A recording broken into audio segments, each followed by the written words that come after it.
Hello everyone, class 8 Grow with Math exercise 6.5 question number 13. 1 minus in bracket 2x plus 3y minus 6 and in bracket 2x plus 3y whole square. यहाँ पे दोनों term जो है same to same show किया जा रहा है। 2x plus 3y है और 2x प्लस 3y है। इसके स्थान पे कोई भी वैल्यू देकर हम सॉल्व कर सकते हैं, लेकिन इसका एक मेथड और भी है कि विदाउट वैल्यू फाइंड आउट किए हुए आप इनको सॉल्व करें। हमारे पास 3 टर्म्स हैं, वो भी क्वाड्रेटिक इक्वेशन में, जिसका पावर 2 है। क्वाड्रेटिक इक्वेशन में आपको पता चलता है कि एट फर्स्ट क्या होता है, स्क्वायर वाला होता है, लेकिन यहाँ पे टर्म क्या है, जस्ट अपोजिट है। लास्ट वाला टर्म दे दिया गया है, सी पहले दे दिया गया है। सी मीन्स क्या, constant term. C for constant term जो दिया गया है वो क्या है, एट फर्स्ट है, जबकि वो लास्ट में आपको बताया गया है। एक बार और सुन लें।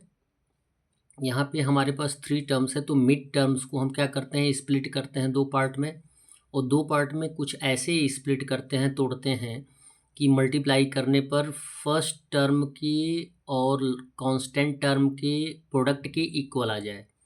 6 वन जा कितना आएगा, 6 लाना है हमें, और यहाँ पे ऑलरेडी क्या है, 1 है। अगर कोई टर्म नहीं होता तो यहाँ पे क्या होता है, 1 होता है। क्लियर। अब 6 लाना है हमें और प्लस माइनस करना है, तो क्या आना चाहिए, 1 आना चाहिए। तो हम क्या करेंगे, स्प्लिट करेंगे 2 और -3 के रूप में। यहाँ देखिए -1 है, -3 यानी ग्रेटर नंबर निगेटिव होगा।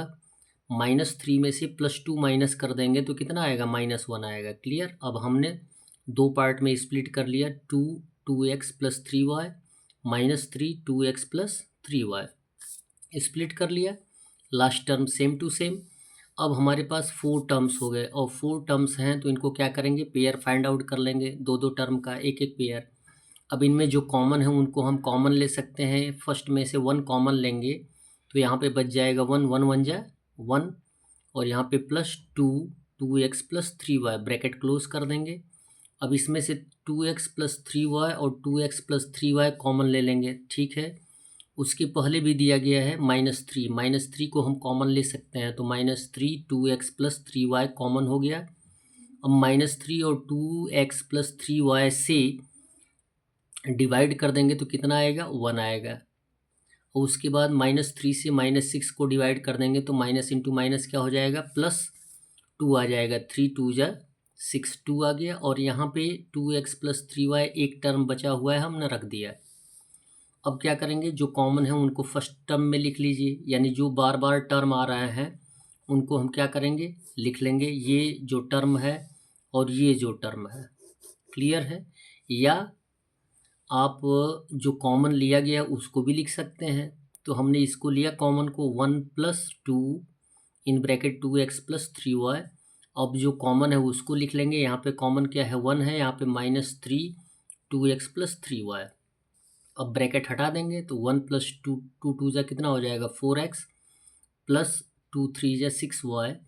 यहाँ पे आएंगे तो 1 का 1 होगा, और -3 इंटू 2x हो जाएगा -6x, और उसके बाद आ जाएगा -3 से +3y में मल्टीप्लाई कर देंगे तो -9y हो जाएगा। ये आंसर आ जाएगा आपका 1 + 4x + 6y एक ब्रैकेट में, और दूसरे ब्रैकेट में होगा 1 - 6x - 9y।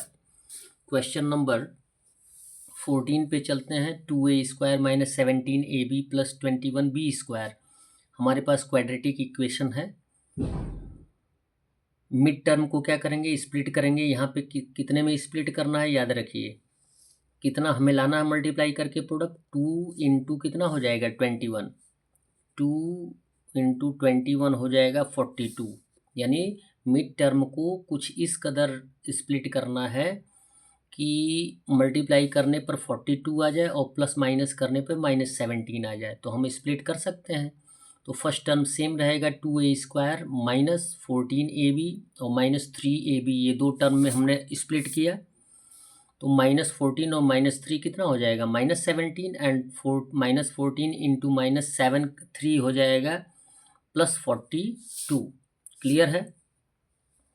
अब पेयर फाइंड आउट किया गया। तो 2a² और -14ab - 3ab 21b² pair find out किया। इसमें से कॉमन जो लेना है ले सकते हैं, 2 कॉमन ले सकते हैं, ए कॉमन ले सकते हैं क्योंकि इसमें भी ए है और दूसरे वाले टर्म में भी ए है। 2 से 2 को काट देंगे, ए से ए को काट देंगे तो ए बच जाएगा। फिर उसके बाद -2 7 जा 14 यानी 7, बी ए हमने कॉमन ले लिया है, बी बचा हुआ है यानी ए -7 भी हो गया।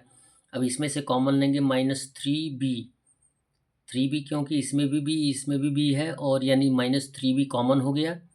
अब कॉमन लेने के बाद यहाँ पे क्या बच जाएगा, -3b हमने कॉमन लिया, बचा क्या फैक्टर ए को हमने लिख लिया। -3 से +21 को काटेंगे तो -7b आ जाएगा। 3 7 जा 21 तो -7b। अब जो कॉमन है उसको पहले लिख लें, a-7b, और जो कॉमन हमने लिया है उसको हम बाद वाले में भी लिख सकते हैं, 2a-3b। ये हमारा हो जाएगा आंसर। That's all. वीडियो को लाइक करें और चैनल को सब्सक्राइब करें। धन्यवाद।